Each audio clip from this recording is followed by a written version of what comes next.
Universal News TV, votre chaîne d'information la plus crédible. Le Mali a décidé de suspendre toutes les rotations de la MINUSMA sur son territoire. Cette décision intervient 4 jours après l'interpellation de 49 militaires ivoiriens, considérés comme des mercenaires, par les autorités maliennes. Cette décision va s'appliquer jusqu'à l'organisation d'une réunion, par la partie malienne, dont la date n'a pas été communiquée. Mais comment bien comprendre les enjeux et les motivations de cette suspension des rotations de la MINUSMA? Suivons maintenant la présentation de la situation par Albert Anatolaïssi, qui est sur le plateau de Steve Jocelyn-Ngos. Suivons. Madame, Monsieur, bonjour, très heureux de vous retrouver sur Panafricaniste TV, la chaîne de télévision des panafricanistes. Nous vous apportons le meilleur de l'information sur un plateau d'or. Et notre interrogation du jour, Mali, suspension des rotations militaires, la MINUSMA sans issue. En tout cas, nous nous interrogeons.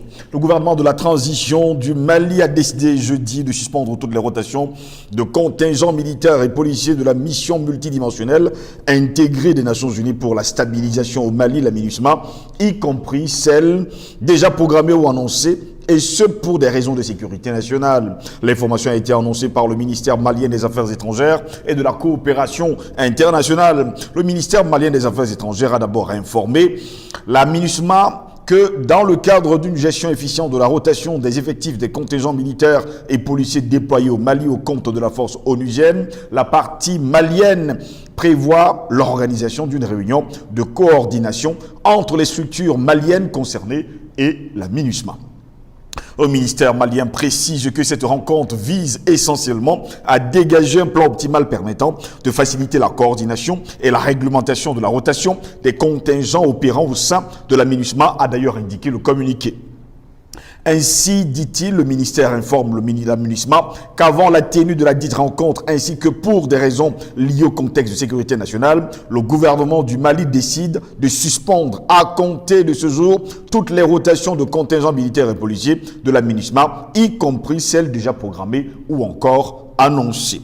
En outre, le ministère assure que la partie malienne travaillera de manière diligente en vue de réunir les conditions propices à la levée de cette mesure suspensive de la rotation qui constitue une phase essentielle permettant aux contingents déployés d'assurer une bonne mise en œuvre du mandat de la MINUSMA. Cette décision du gouvernement malien intervient quelques jours après l'arrestation de 49 mercenaires ivoiriens, alors qu'Abidjan rassure que ces militaires ou alors ces mercenaires sont régulièrement inscrits dans l'effectif de l'armée ivoirienne et se trouvaient au Mali dans le cadre des opérations des éléments nationaux de soutien. Pourtant, même les Nations Unies ne reconnaissent pas ces soldats. Les autorités ivoiriennes réunies en Conseil national de sécurité sous la présidence du chef de l'État, Alassane Ouattara, ont appelé mardi les autorités maliennes à libérer sans délai les 49 mercenaires injustement, nous dit-on, arrêtés. C'était le dimanche 22 juillet dernier. Dimanche en tout cas dernier. En tout cas pour dire tout simplement que jusque-là, la situation se corse du côté du Mali et surtout, jusqu'à preuve de contraire, c'est la suspension des rotations militaires et la MINUSMA. Nous nous demandons si elle est sans issue. Pour répondre à nos questions, nous sommes Albert Anatole Haïssi, le propriétaire de tous les dossiers. On l'appelle également là sur le met 3A, directeur de publication du journal Le Cactus. Albert Anatole Haïssi, bonjour, bienvenue à vous. Bonjour à vous, mon cher Steve Jocelyn-Ngos. Je dis bonjour à vos valeureux techniciens qui font un travail remarquable, formidable. Nous constatons sur la plateforme, n'est-ce pas, de Panafricaniste TV que il y a beaucoup d'abonnés, il y a beaucoup d'Africains, d'Afro-descendants, même d'autres nationalités, d'origines diverses qui suivent et qui, justement, à leur manière, peut-être même le combat que nous menons, à savoir, c'est de la libération de l'Afrique. Je salue les millions de téléspectateurs qui regardent cette plateforme-là en attendant, dans les jours à venir, qui vont certainement permettre que cette chaîne arrose justement les ménages. Vous avez mon bonjour. Comme à mon habitude, je vais commencer par un coup de gueule. Ce matin, Oui. il y a quelques jours, Mohamed Bazoum, le président du Niger, en visite au Tchad, a donné des injonctions, je dis bien des injonctions, aux autorités maliennes de rejoindre le G5 Sahel. Pourquoi faire? En dépit du fait que cet appel soit décapité, il ne reste que plus que 4 États, ça conduit de s'appeler G5 Sahel.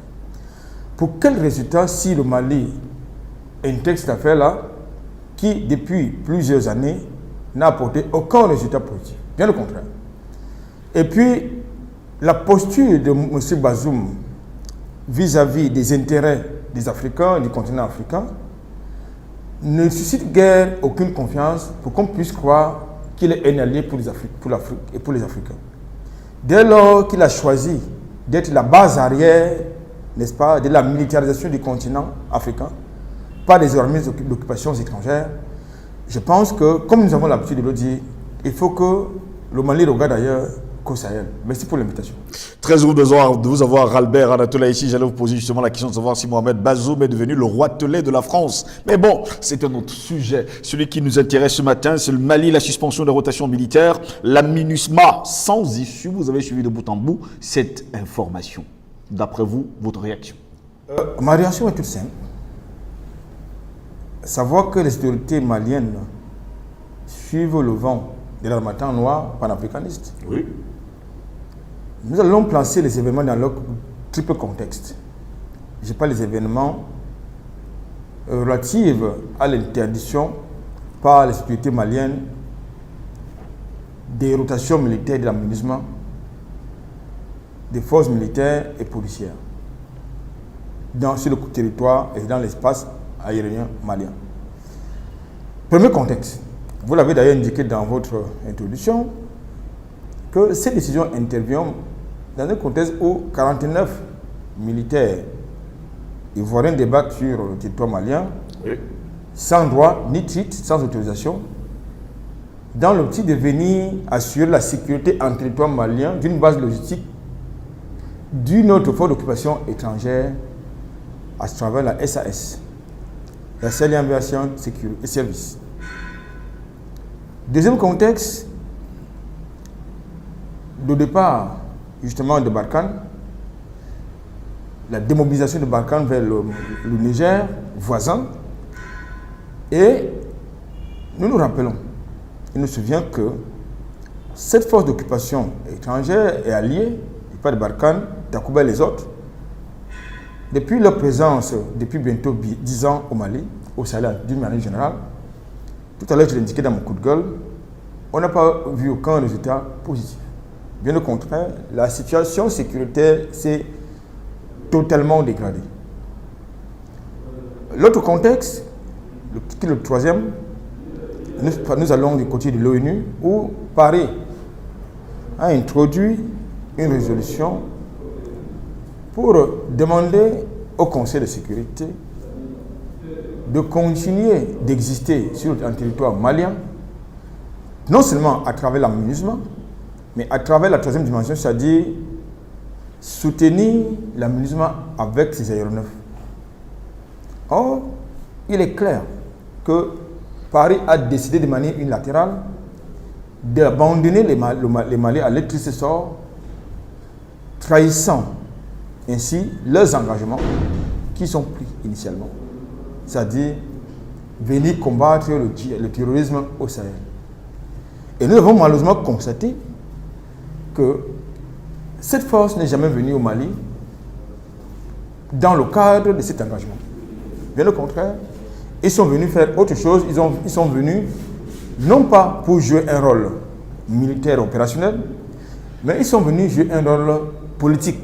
C'est-à-dire, le Balkan est devenu une force politique qui justement faisait allégeance à d'autres cellules dormantes du terrorisme au Sahel et au Mali principalement, à travers les mouvements de coordination de la Zawad. Alors, la coordination des mouvements de la Zawad, tant pour moi, quelquefois refourguant même les mêmes renseignements au mouvement terroriste, leur fourguant également les armes.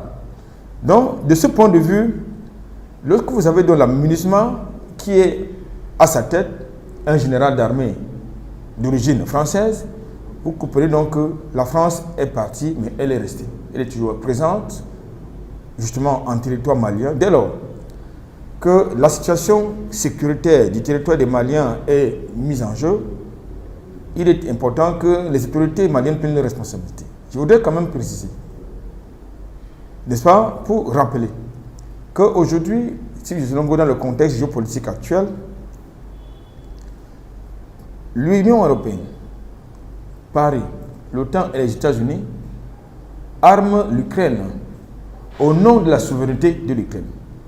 Mais au nom de quoi on devrait refuser aux autorités maliennes et au Mali de protéger, d'exprimer des points de décision qui protègent et qui mettent en avant toute chose, la souveraineté de l'État malien.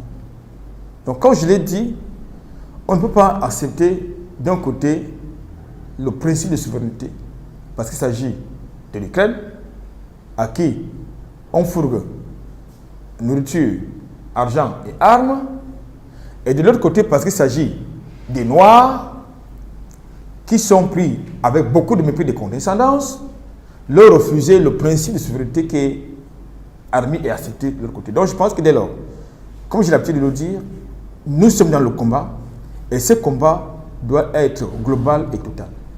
Albert Anatola ici, pour bon nombre d'experts et surtout de panafricanistes, la France veut rester sur le continent africain, mais précisément au Mali, pour continuer à exister.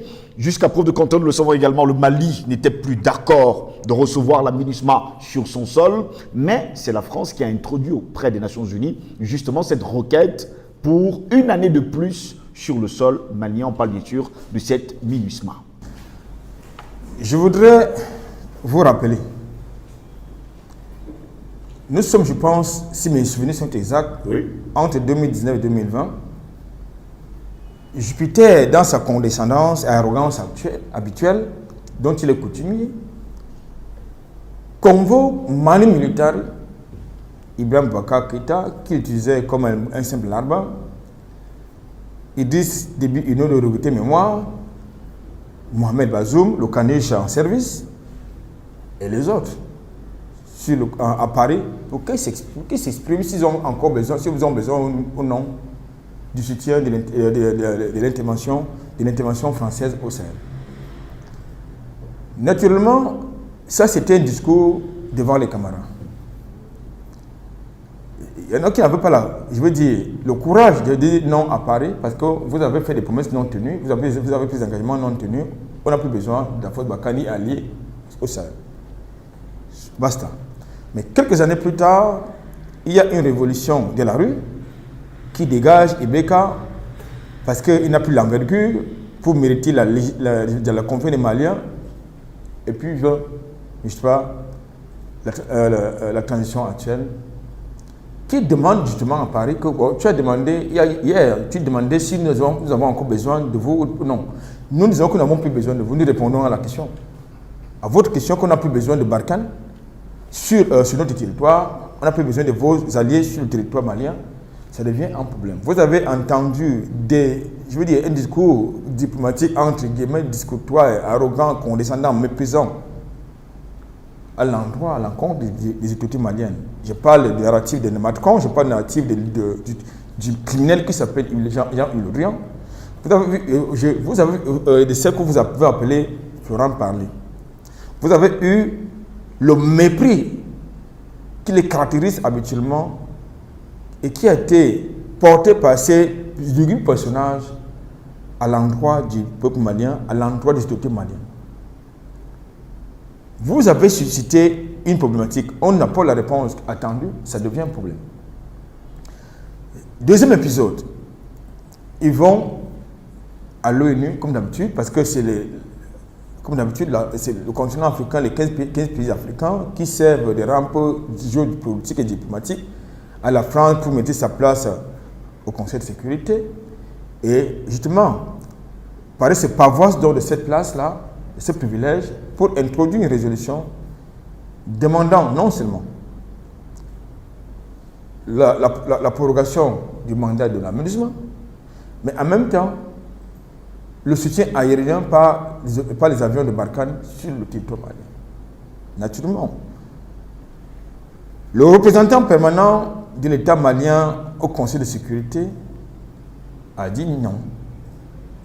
Le même nom a été répercuté par le chef de la diplomatie malienne, Abdoulaye Diop. Naturellement, comme ils n'en font qu'à leur tête, sans respecter le droit et la liberté des autres, ils ont donné à la MINUSMA une prorogation d'un an. Pourquoi faire?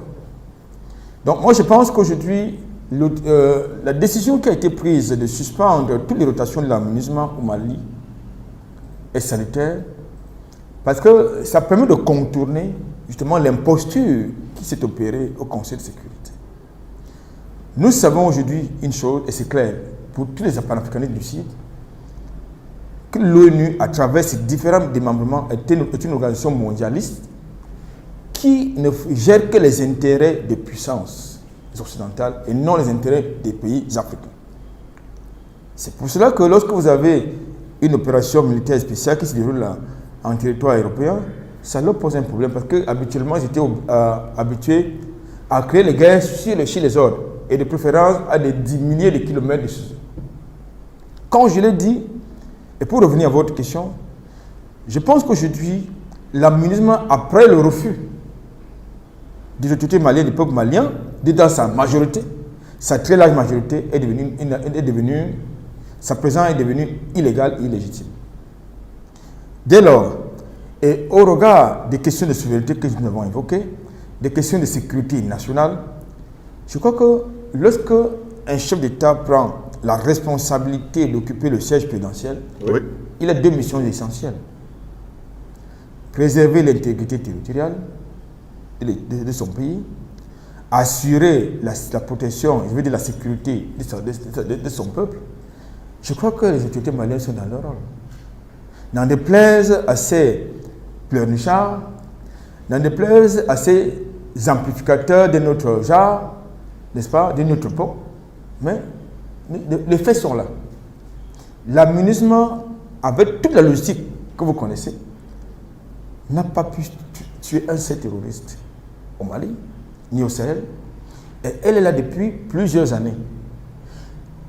Nous avons regardé et observé dans d'autres médias le démantèlement des bases militaires de Barkhane et Ali. 4 000 conteneurs de logistique, plus de 15 000 hommes. Pourquoi faire au Mali? Mais est-ce que les terroristes sont aussi puissants, aussi nombreux que ces contingents pléthoriques, ou pour qu'on ne puisse pas venir à bout du terrorisme? Donc, dès lors, nous avons la réponse. Nous, les panafricains, nous avons la réponse que ces gens ne sont pas venus sur le continent africain pour nous aider. Ils ne sont pas là pour nous aider. Ça, nous le savons depuis de longtemps.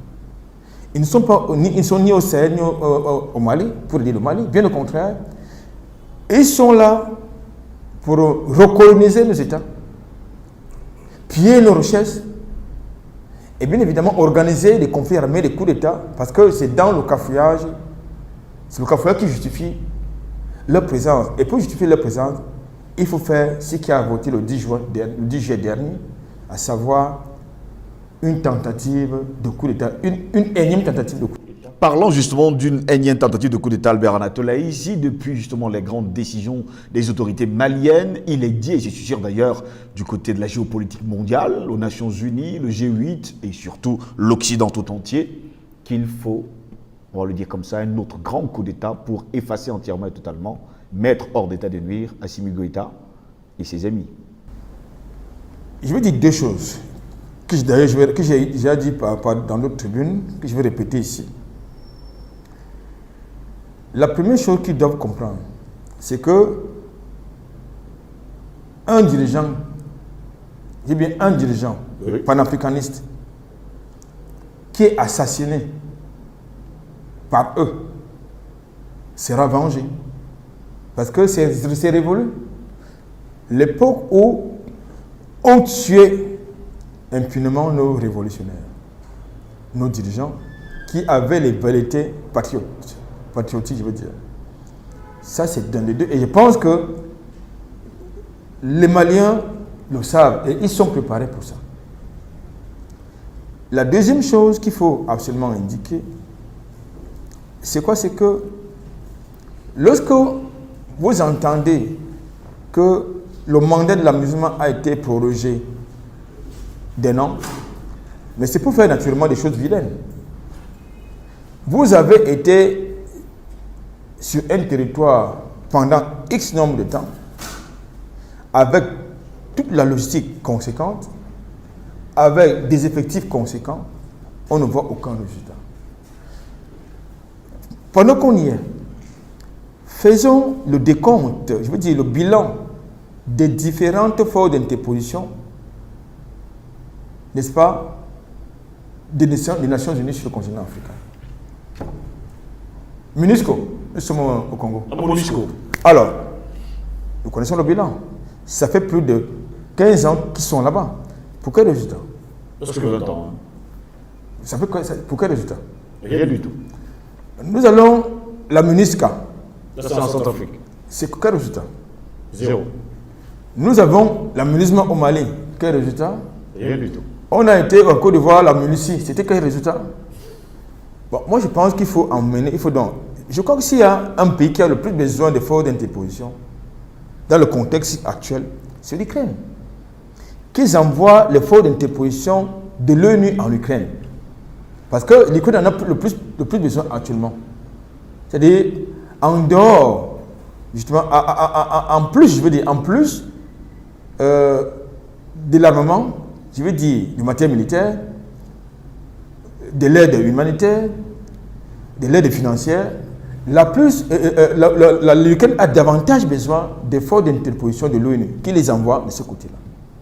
Et qu'ils dépolluent notre espace africain de leurs forces d'occupation aux dénominations barbares. Et lesquelles dénominations violent notre souveraineté, violent nos populations même par ailleurs. Il faut le dire, parce que la plupart de ces forces d'interposition commettent des crimes sexuels. Ça, ces amplificateurs et leurs chanceliers n'en parlent jamais. Donc je pense que dans ce contexte, lorsque nous faisons donc le bilan rapide que je viens de faire, des différentes forces d'interposition de l'ONU sur le continent africain, il va de soi que dès lors, il faut bouter hors de nos frontières ces forces. Avec la prorogation justement de la MINUSMA d'une année de plus du côté du Mali, les autorités maliennes avaient pris une autre décision que justement les soldats de la MINUSMA seraient accompagnés dans leurs tâches par les autorités maliennes et sans oublier les militaires. Est-ce que cela, avec la décision prise de suspendre les rotations militaires, ça pourrait marcher? Je pense que la première chose à faire, c'est qu'il faut que cette suspension dure à vitam aeternam, qu'elle ne soit plus jamais levée. Pourtant, il y a une entrevue qui est prévue entre la MINUSMA et les autorités maliennes. La déclaration solennelle et les faits, moi j'aime beaucoup plus les faits. Nous sommes des journalistes, moi j'aime beaucoup plus les faits. Oui. Déjà, dans ce capharnaüm géopolitique et diplomatique, l'Égypte a décidé, ce qui de mon point de vue est honorable, contrairement à ce que dit une certaine opinion, a décidé de retirer son contingent de la MINUSMA. C'est une bonne chose. L'Allemagne, qui, après l'arrestation des mercenaires, des carabiniers mercenaires, a cru pouvoir bavarder comme à leur habitude, une partie de son contingent est bloquée au Mali. Je pense qu'aujourd'hui, il ne faut plus jouer, je veux dire, les diplomates, les diplomates de table, je veux dire, avec ces gens qui ont un double langage. Avec eux, il faut utiliser le ton qu'il faut, c'est-à-dire la méthode, le narratif, c'est-à-dire la méthode, je veux dire, il faut avoir la mentalité. C'est-à-dire établir, comme j'ai l'habitude de dire, la réciprocité. Et vous voyez, depuis que les autorités maliennes ont établi le principe de réciprocité, que ce soit du point de vue diplomatique, du point de vue politique ou géopolitique, que ce soit du point de vue militaire, il y a comme une sorte de respect qui a regagné justement, qui est en train de germer, qui est en train de prendre place au mépris que nous avons tout à l'heure évoqué. C'est-à-dire, il faut que si vous armez, n'est-ce pas, l'Ukraine, au nom de la souveraineté de l'Ukraine, si vous combattez auprès de l'Ukraine pour la souveraineté de l'Ukraine, vous devez respecter la souveraineté des autres États. Même si ce sont les États africains. Ça, c'est important. Et quand je l'ai dit, je termine en disant ceci.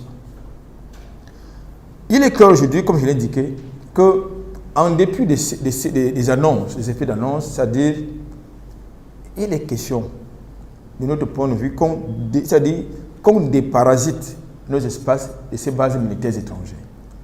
C'est-à-dire, ces bases militaires étrangères sont une menace pour la sécurité, pour la paix en Afrique. Au même titre que l'OTAN, qui est présentée comme étant une organisation de défense laquelle organisation devait disparaître du point de vue du traité du pacte de Varsovie. Mais qu'est-ce qu'ils ont fait? C'est devenu comme une hydre à plusieurs têtes. Que cette organisation disparaisse après la guerre froide, bien au contraire, c'est plutôt renforcé. Et on refuse aux autres de faire d'autres choix géopolitiques face à une organisation criminelle qui a des millions, qui compte en son sein des milliers de criminels et à sa charge des millions et des millions de morts à travers le monde. Donc je pense qu'il faut soutenir les initiatives telles que celles prises par les autorités de transition maliennes. En une minute, Albert Anatoly, ici pour sortir justement de cet entretien, jusqu'à preuve de contraire, le jupitérien Emmanuel Macron avait déclaré encore quelques jours qu'il appelait d'ailleurs les chefs d'État africains à venir s'expliquer sur le sentiment anti-français sur le continent africain. Pourtant, les Africains demandent qu'une seule chose, à la France de partir. Pourquoi la France insiste à la rester? Non, avant que Macron vienne, et l'audace, l'outrecuidance de demander au chef d'État, au chef d'État, c'est un bien élu, mieux élu que lui, et plus outillé en politique que lui, de venir s'expliquer devant lui qui le sentiment anti-français sur le continent africain. Mais il faut que lui, Macron, explique aux Français, aux Africains que nous sommes, pourquoi est-ce que les Africains sont victimes de racisme et de xénophobie sur le territoire français. Que ce soit les migrants, que ce soit les afro-descendants, que ce soit les Africains, les Français d'origine étrangère. Parce qu'aujourd'hui, dans les rues françaises, il ne fait pas bon d'être noir. Oui. Et être confronté, en tout cas dans tout le territoire, surtout le territoire européen, il ne fait pas bon d'avoir la couleur noire. Lorsque vous êtes interpellé brutalement par la police. Mais il devrait lui commencer par nous donner ses explications. Autant qu'il devrait d'abord nous expliquer, qu'il devrait expliquer aux Africains ce que fait Barkhane, Takuba et les autres, les bases militaires françaises sur le continent africain. Là, je crois que c'est à lui de nous donner des explications. Il doit nous donner des explications par rapport au nazisme monétaire qu'il fait subir à certains pays africains. Par rapport au crime politique que la France a perpétré sur le continent africain. S'il y a quelqu'un qui doit s'expliquer devant les autres, c'est Paris. Je pense que Macron devrait, puisque lui, il a pour modèle De Gaulle, dans les luttes d'indépendance, après que les Africains aient délivré, justement, aient libéré la France de l'occupation nazie, De Gaulle, en territoire africain, a promis aux Africains, à les politiques africaines de l'époque, l'indépendance politique, l'indépendance économique. Ces engagements ont-ils été respectés? Je pense que lui qui a pour modèle De Gaulle devrait d'abord nous donner des explications dessus. Puisque nous n'avons rien à lui expliquer, nous ne sommes jamais partis, on n'a jamais demandé aux Français de venir sur le continent africain. Lorsque vous êtes envahi, vous n'avez pas de diplomatie à faire. La seule chose à faire et qui me semble légitime, c'est de prendre vos responsabilités, de chasser le criminel, éventuellement de tuer l'oppresseur. Éventuellement.